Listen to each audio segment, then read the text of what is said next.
All right, everybody, welcome back to the Leader Living Life Podcast. This is your host, Eric, and I'm pleased to have a guest with us today, Lori Blatt. Lori, could you go ahead and give yourself a quick introduction to the listeners? Absolutely. So I am Lori Blatt. I live actually up here in Pennsylvania, and I run a B2B marketing and creative strategy firm. I work with typically B2B customers who are in the manufacturing professional service world. I help them develop their brand story, their messaging, really get clear on their target audience, and we build plans to help them share that story with the right people. So I've been fortunate to have Lori in my world here for a little bit, and have had a lot of good conversations with her.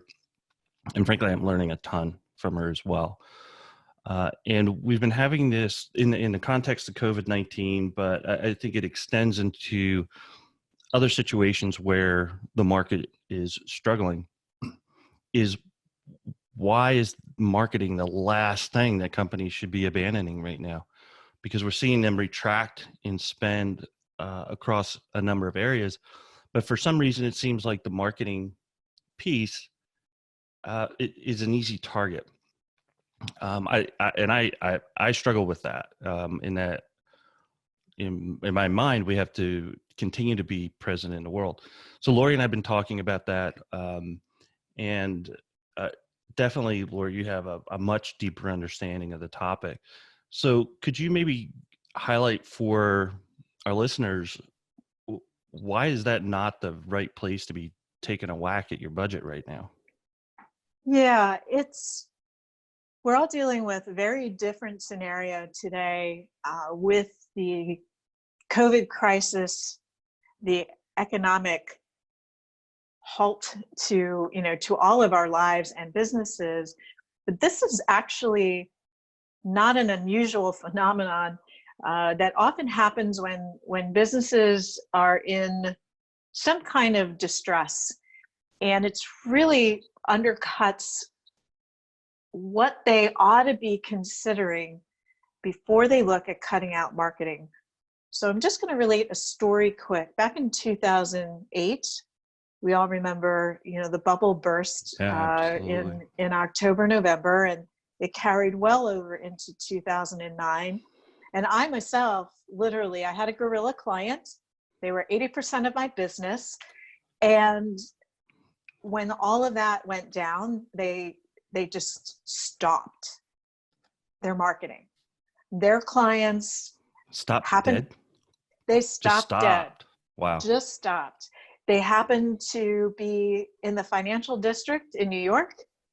And of course, that particular industry got hit really hard when that bubble burst. And they just cut their marketing, just stopped. And it was an understandable reaction because their own clients were closing down, contracting. Mm-hmm. They had to do the same. So there's some reason behind it, but a lot of times it's a knee-jerk reaction. Right. And what happens with a lot of companies, and I think what we're seeing today, is that because things have just turned on a dime so quickly, they're looking at those things. What can we cut to maintain our cash flow, to try and keep, our people on as long as we can, and weather the storm that we're in right now? It's also important to realize that I think marketing gets the axe quickly because it's seen as an add-on and not a foundational component to the overall business. Mm-hmm. And what I mean by that, your marketing, if you've done your work in terms of developing your strategic plan and developing a marketing plan, that marketing is your story. It embodies your core values. It is a part of the culture that you're building with your employees. It is how you treat your customers and their experience what they can expect from you, how you do business, from answering the telephone to the guys out on the loading dock. Marketing is not this fluffy thing. It's grown to be so much more than that. I think legitimately you could have said there was a time frame where marketing felt like just a lot of fluff, but it has changed so much. Right. Our ability to reach out to our customers comes from so many different angles now. You know, there was a time when we weren't thinking about websites, when we didn't have LinkedIn, when we didn't have social media platforms. Marketing brings all of that together. And when companies start looking at cutting that, they are literally cutting off their voice to their customers, future, present, and past.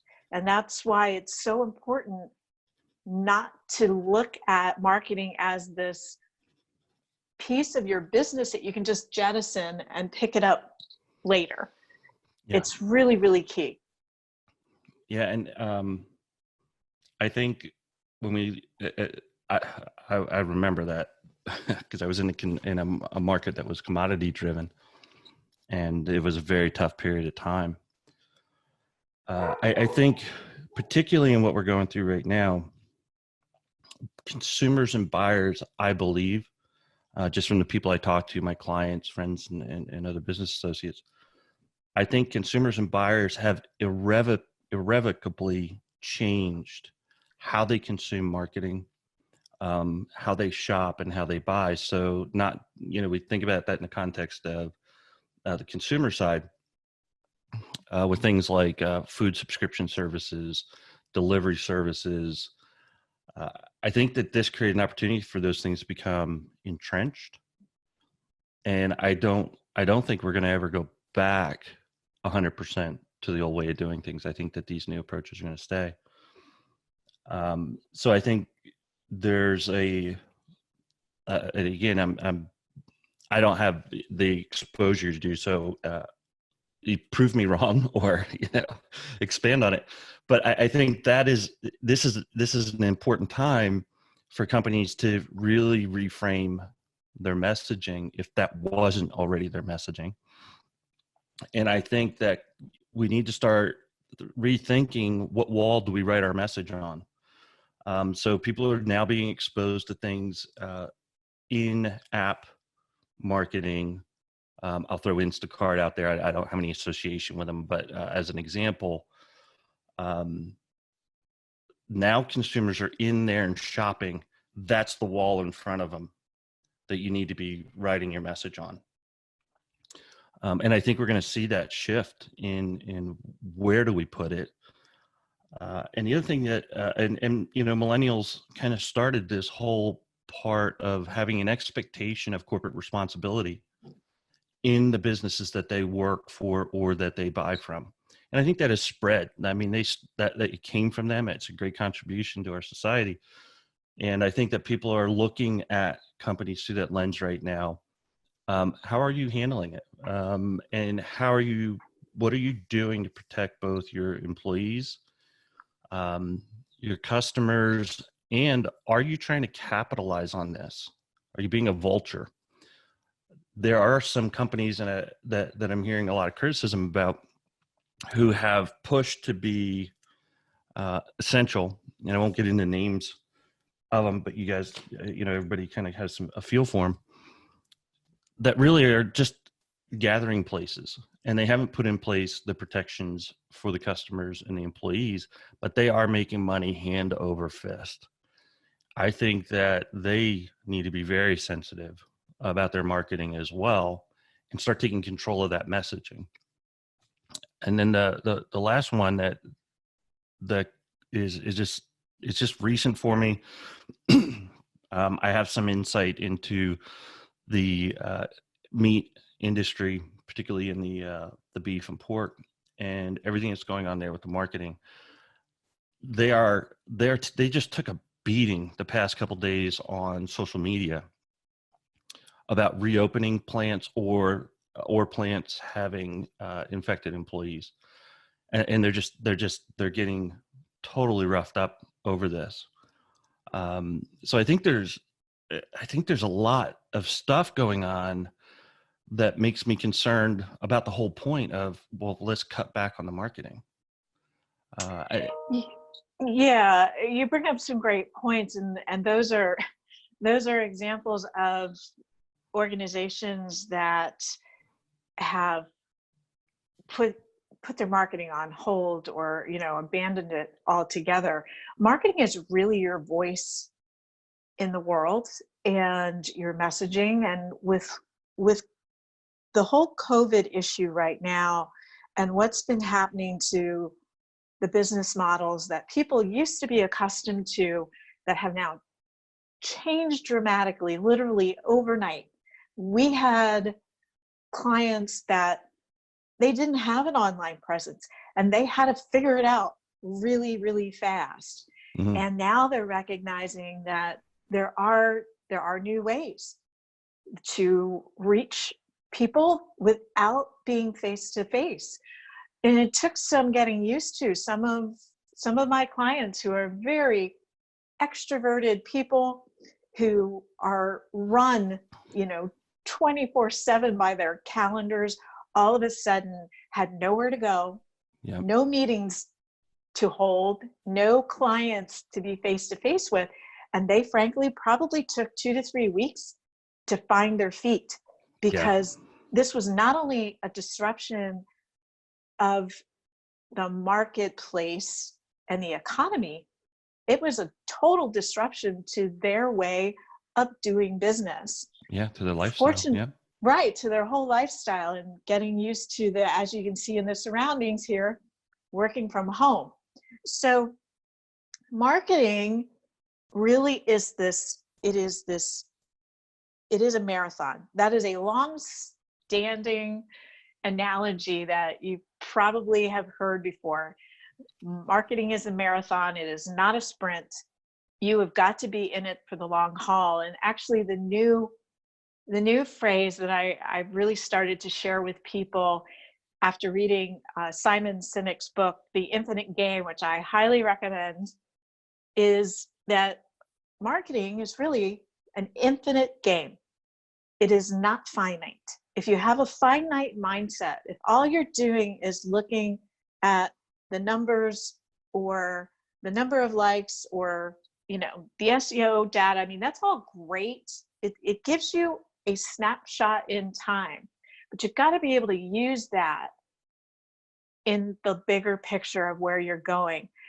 And with this event that we're all dealing with right now, and why you shouldn't cut marketing in a time like this, is that it's your game plan. What is your game plan?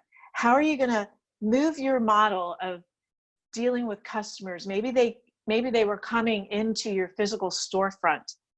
How do you now tell them your new model of doing business? How do you reach out to them?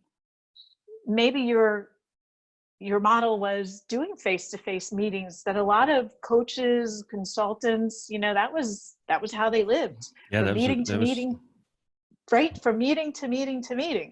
And now you can't do that. Look at the absolute boom for apps like Zoom that have occurred out of this, and everybody learning to navigate and actually realizing we can conduct great business dialogue with our customers and clients virtually, online. How can you take gyms, for example? Oh my gosh, talk about a physical presence. You have people going to use your equipment to get one-on-one training, and how some gym owners have done a fantastic job of totally changing their marketing and their business models to creating online classes that their members can now download or jump on a Zoom, watch videos on YouTube. So marketing never goes away. It doesn't matter what the economic environment is.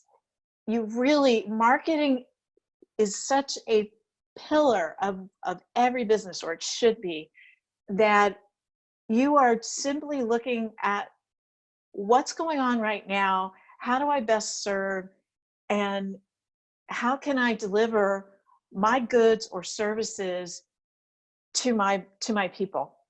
And in fact, Eric, we talked a little bit about these subscription services, and we were talking about ButcherBox, and they made the decision to say, look, we're having to figure out our model a little bit differently, protect our employees, and how we're going to fulfill our membership, that they actually are putting new people on a waiting list. Yep. And I'm one of those people, while they make sure that they can maintain their core values of quality and service to their existing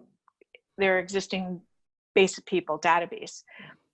But as a new sign up who's on the waiting list, I've already, and I probably did that 2 weeks ago, I've gotten 3 emails from them already, just sharing, Yep. kind of where they're at, what's going on. And that's keeping me patient until Engaged. Yep. Engaged. That's the power of having an ongoing marketing plan and presence. That's why it's just so vital, especially today, that you don't abandon that. Because if you go silent, if you go dark, your customers might realize it at first, and then you know what? They're just going to move on. They're going to find someone who is addressing their issues and communicating with them, because right now we all need just that little reassurance. We need to, even if you don't have all the answers and you haven't quite figured out how you're going to deliver products or services, just communicating the fact that you're working on it, putting out a poll or a survey to your existing clients, customers, about how can we best do this for you, get their feedback.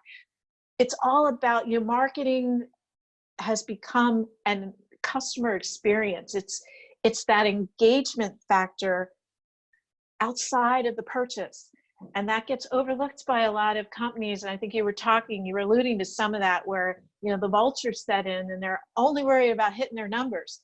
Worry more about actually keeping your current clients in place, so that when they are ready to buy again, they come back to you, versus being in a position where you're actually trying to force the sale that may not be what your customers need right now.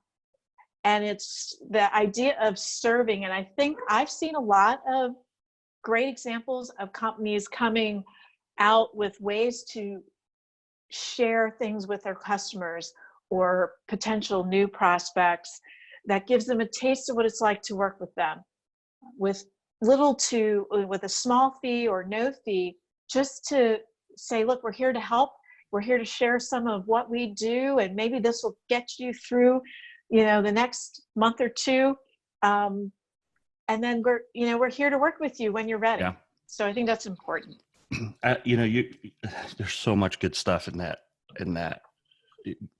whole message you just delivered. I'm writing notes down furiously as I go. I think you just gave a whole bunch of people a very valuable starting point in figuring out what to do next. And that is, how do I best serve? That's a lot different than saying, how do I make money? There's a completely different mindset behind that question. So I think that was really a valuable point. And I'm thinking, as you were talking about the marathon, I think unfortunately, not enough companies see that. And I have no vested interest in ButcherBox. I'm a customer. So I'd signed up before this happened.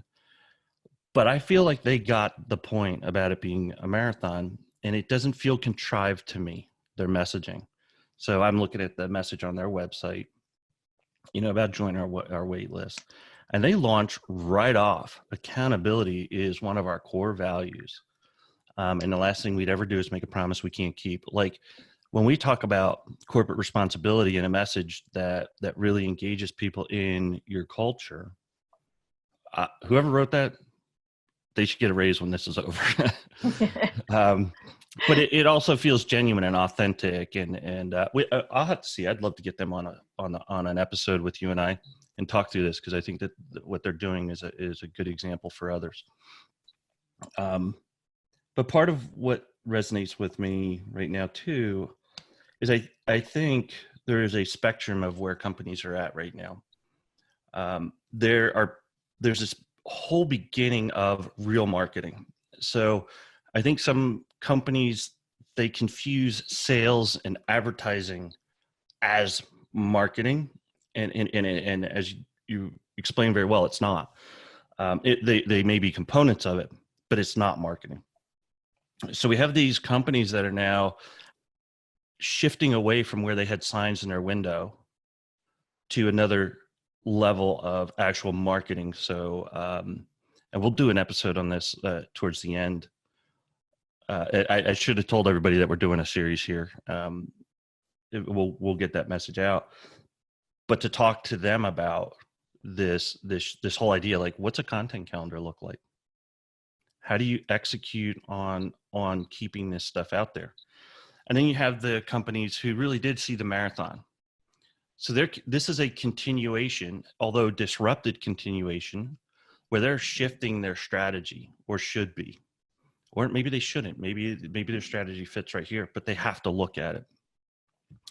And then we have the whole thing in the middle. And you brought up about doing things like surveys, questionnaires, emails. Lori, those things feel to me like they're relatively low cost to do. Is that a fair perspective?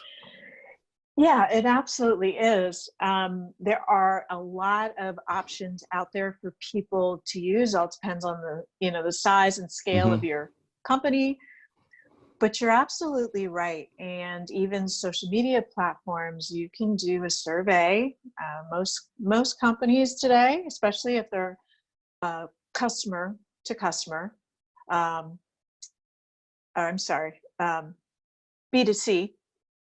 they have a Facebook page. You can put a survey up there for free.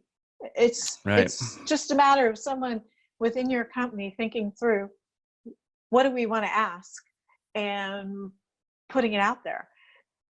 Email services, it's all driven by the number of people in your database for the most part, till you get into a larger enterprise type system. But again, it's creating an email and sending it out to your database. Now the challenge is, and where again I'm going to put marketing front and center, is what's the message? Right. What's the right time to do that survey? What are the questions you want to be asking? And you touched on a couple of things, Eric, that in our kind of prep and collaboration to bring this series online, we identified some of these things that marketing and sales, two different things. They are symbiotic, but they are two different things, and we're going to go into that in a future episode. You mentioned the surveys, the emails, the social media, the content calendar. That's all part of a buyer's journey, and that's another episode that we're going to do, where the buyer's journey has really been totally disrupted, and you really have to rethink what needs to be on that journey for my buyer. Because now the way they shop, the way they purchase things has changed. Right. So those are all pieces of this broader marketing umbrella, and brings us back to why don't abandon it. It's going to change. And I've been working with clients of mine as to, okay, how do we need to change our messaging? So I've actually seen several companies kind of forget that they had maybe pre-scheduled email blasts to go out, and they got sent early on just because, it was like set it and forget it. And it seemed almost like irrelevant, unconnected to what was happening in the world. And you just were Borderline kind of like, inappropriate sometimes. yeah, You know, because you had a different message set up in a different environment. Now all of a sudden, those messages are actually damaging because they're tone deaf to the current environment, which is not a criticism of the original creation of it, but you have to pay attention, and you can't just like fire and forget, and you unintentionally end up with a tone deaf message going out to your customers. yeah, exactly. And that's what I saw. So it's really important. It was important for people to pivot and start communicating in a way that really showed that they understood where their customers were at, and not just default to, hey, are you going to keep that order? Are you still intending to go through with this contract? And really be able to have conversations that simply started with, how are you doing right now? How can I help? Right. And that can just lead you in a totally different direction with your customers than maintaining sort of a sales, got to hit the numbers. What are we going to do? We're going to miss, first quarter, second quarter, having that mindset versus moving into more of a service-minded approach to the marketing and even just to sales. How can I best serve the people that need me most right now? Yeah, absolutely. And I think for a lot of those platforms, many of these are already a sunk cost. That you probably already have a website. You probably, if you're using email campaigns, have a subscription for that, the tools to do those things. And the lists that you have just became incredibly valuable, so that, people need to take advantage of that and just look at things differently. You're not able to do billboards and the like aren't going to be doing a whole lot of help. Because no one's driving anywhere. Yep. Or You're in-store absolutely right. advertising, or, when you go into a lot of retail outlets, there is co-sponsored marketing. I spent some time in that space. Well, there's no value to that right now, really, because people shouldn't be in those stores. No, and you're right, Eric. I think this is really this is a difficult time, but I would hope that people, business owners, companies can really see that this is an opportunity to really get clear on what you do, who you do it for, and how you deliver that. And I think what we're going to see, moving forward, we're dealing with a business model right now that almost changes weekly. Yeah. And now we're waiting to see how states are going to open back up, how companies can open back up, and what that looks like. And companies really have a huge marketing challenge right now, in my opinion, is, okay, while we're trying to figure out what communicating our message is right now in the next, say, 30 days, what is it going to look like 6 months from now? Right. How do we plan? What's our game plan for that? So we're not caught flat-footed like we were this time. And I think that's really huge. And you also touched on the database. Your database, and this is part of the buyer's journey and just your overall marketing plan. Your database right now is absolute gold. If you have done a good job of tagging people and organizing them in your database so you can have very personal conversations with them, very targeted conversations, it is just huge. So I hope everyone recognizes that there is a silver lining in all of this if we look for it, and it is an opportunity to get really clear on our marketing and our fundamentals of communicating with our customers. Yeah, that's awesome. we've got a couple of episodes coming. I think it's going to expand. You know, I feel like there's a couple episodes just out of this conversation. But hopefully, as we go through this journey with the listeners, we can help them reframe this from being a marketing challenge to being a marketing opportunity, and that they can get some positive energy about doing this. Yeah.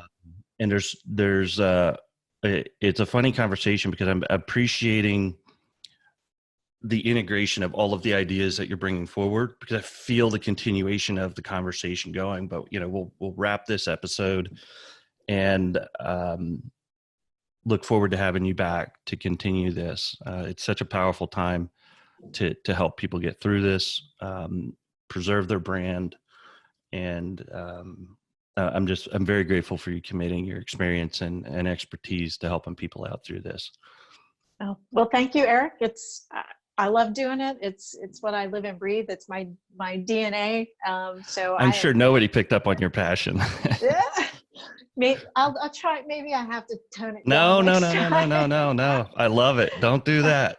Don't do that. That's not who we are in Leader Living Life. We're authentic, man. You get who we are. That's right. Awesome. All right. Well, thank you, Lori, and listeners. Thank you for all the shares, likes. Stay tuned in. We've got a bunch of episodes coming with Lori, and they're fantastic. We'll also be expanding to publish our episodes now on YouTube. So check out the Leader Living Life YouTube channel.